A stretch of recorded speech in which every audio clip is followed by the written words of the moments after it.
Ladies and gentlemen, the President of the Republic of the Philippines, His Excellency Benigno S. Aquino III.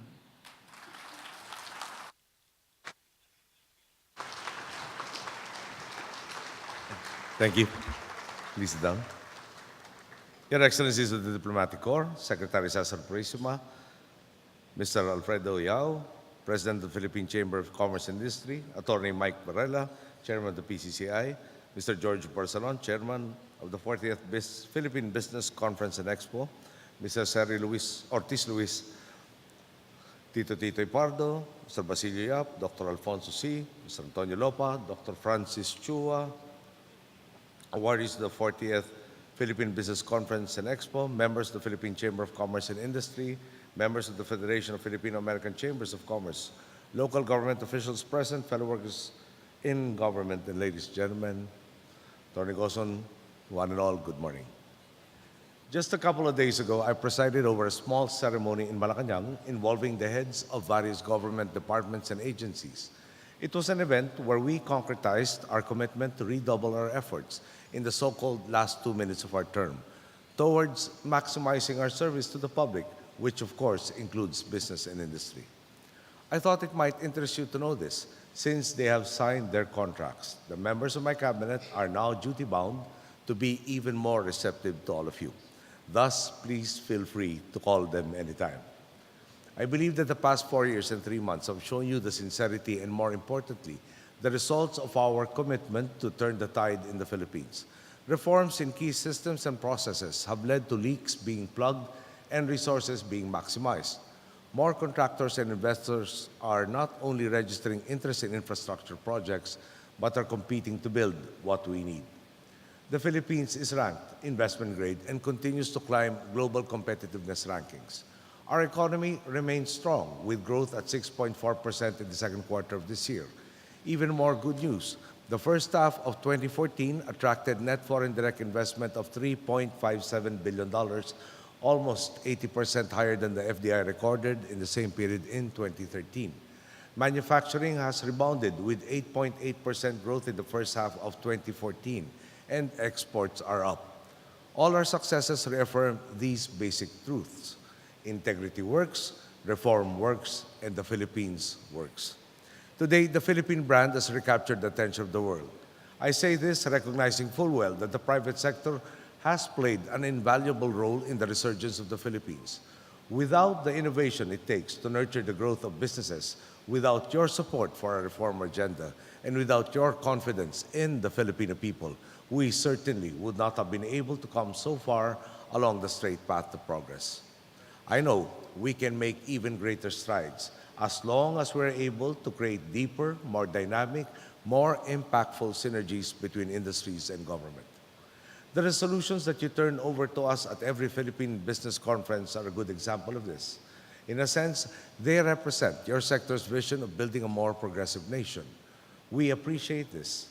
In communicating to us your concerns and advocacies, you are helping to pinpoint areas that can be improved so that we can sooner achieve our goal of inclusive growth. In fact, I managed to read through the resolutions from this year's conference. Let me be the first to say that we are in agreement with your concerns. This is not the first time we have heard about these matters, and I can assure you that practically all aspects of your resolutions are already being addressed by government. Perhaps you will allow me to clarify the issues surrounding two of your proposals. First, on the formulation of an integrated and sustainable energy and power development roadmap, the efforts to reform the power industry as embodied in EPIRA are still a work in progress, and this is understandable given the fact that our power industry is really a unique industry.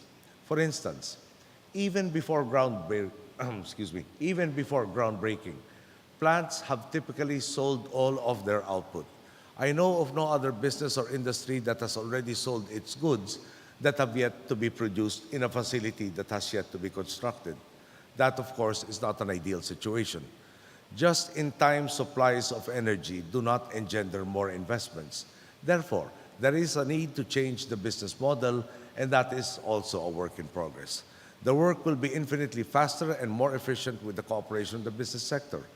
There are around 3 major entities in power today who are putting their money where their mouth is and in their trust in the Filipino people and are investing in the sector even without long-term power purchase agreements or power supply contracts. These kinds of plants are what our Department of Energy calls merchant power producers, and we hope that more investors will follow suit and we will seek ways and means to encourage more in following their track. As regards another one of your resolutions, the issue of port congestion has been a paramount concern since the truck ban. We know just how much it has affected and can affect the conduct of business in the country. This is why Cabinet Secretary Rene Almendras, other government agencies, and members of the private sector have been working hard to address the issue. One of your resolutions on the matter involves the utilization of the Subic and Batangas ports by shifting container traffic. This is a significant part of the strategy we have implemented. With the help of all concerned, Executive Order number 172, for example, designates these ports as temporary extensions of the Port of Manila in times of congestion and other emergencies. Costs were lowered to incentivize importers to shift to those ports. I understand a 90% discount has been given in terms of port charges so that these two ports are more attractive to shippers. The Philippine National Police has likewise ramped up their operations against hijackers to ensure the safe passage of cargo. On the ground, the police have intensified their presence along our roads and highways, especially in areas identified to be prone to hijacking and carnapping. And this has not been done just recently, but even as far back as about 2 years ago.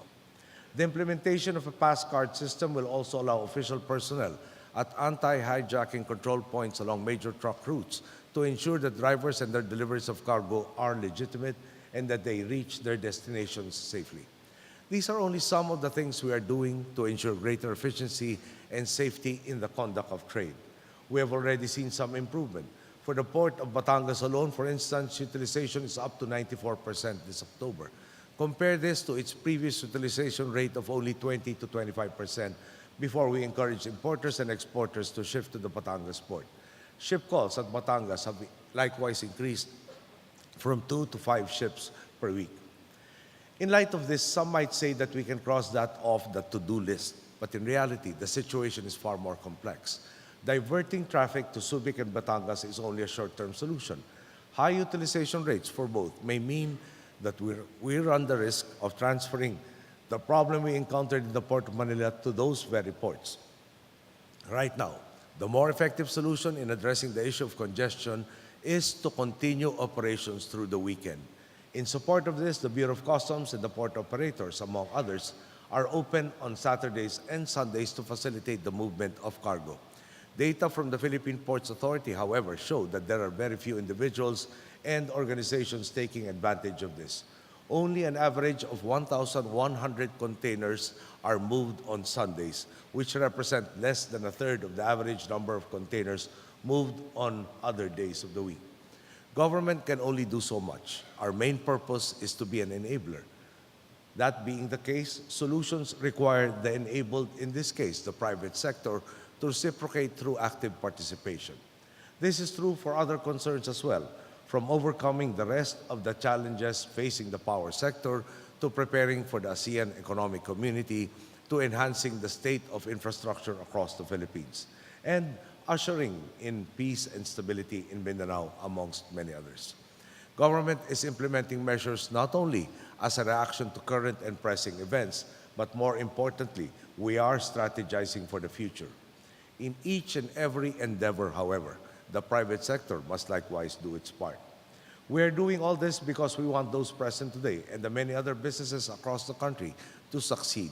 Your growth redounds to increased livelihood opportunities for our people, which in turn redound to an empowered consumer base and a productive citizenry able to take part in spurring the growth of our economy and of our region. Make no mistake, you do play a vital role, and you have a vital role also in the progress of the Philippines and of each Filipino.